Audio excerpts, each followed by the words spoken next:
დირექტორად მოღვაწეობის დროს, მუშაობის დროს ძალიან მშიკობა პრობლემის უშუალოდ იყვნენ დაკავშირებული ავტორები. ჩემს სხვა ავტორების ყავდა, მაგრამ ეს ორი ძირითადი ავტორი იყვნენ. ზიზარიას ხალხის საკითხის დრო. კონკრეტულად აფხაზეთის ისტორიისა გიორგი ძიზარიას საზოგადოებრივი საქმიანობა სულავესად მნიშვნელოვანი გახდა იმ ასპირანტურას, რომელიც მან დააარსა და აკადემიკოსი განსხვავებული გიორგი ჭიტაია, აკადემიკოსი გავიქია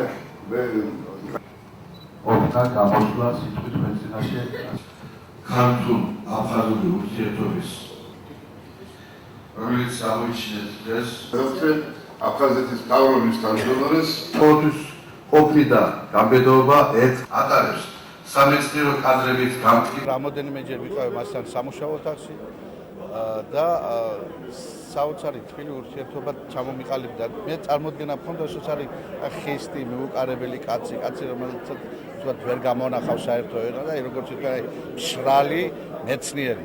მაგრამ მასთან შეხვედრა იყო საოცარი მაგალითი თუ როგორ შეიძლება თქვათ ახალგაზრდა კაცი მიიღო და მას ესაუბრო იმ თემაზე, რომელიც მისთვის გასაგებია და გასაგები იყო ჩემთვის. გიორგი ძიძარია ყოველგვარი გადაჭარბების გარეშე შეიძლება ითქვას, რომ არის მე-20 საუკუნის აფხაზეთის აფხაზური ინტელიგენციის, აფხაზური ინტელექტუალური ელიტის ერთ-ერთი ყველაზე გამორჩეული წარმომადგენელი.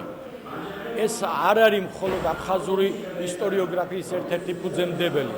ის არის ზოგადად სახე აფხაზური ინტელიგენციისა, აფხაზური ნაციონალური კულტურის და მისი ღვაწლი აფხაზეთის ისტორიაში, თანამედროვე აფხაზეთის ისტორიაში, მე-20 საუკუნის აფხაზეთის ისტორიაში განუზომელია.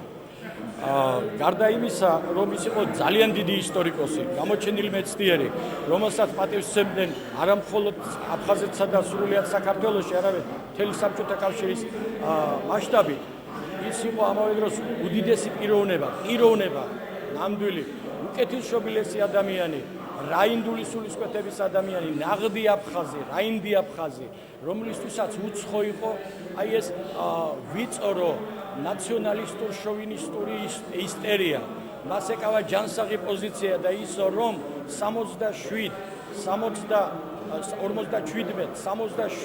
78 წლებში დაპირისპირება აფხაზეთში არ გადაიზარდა უფრო დიდ კრიზისში, ძალიან დიდია დამსახურება სწორედ გიორგი ძიზარიას.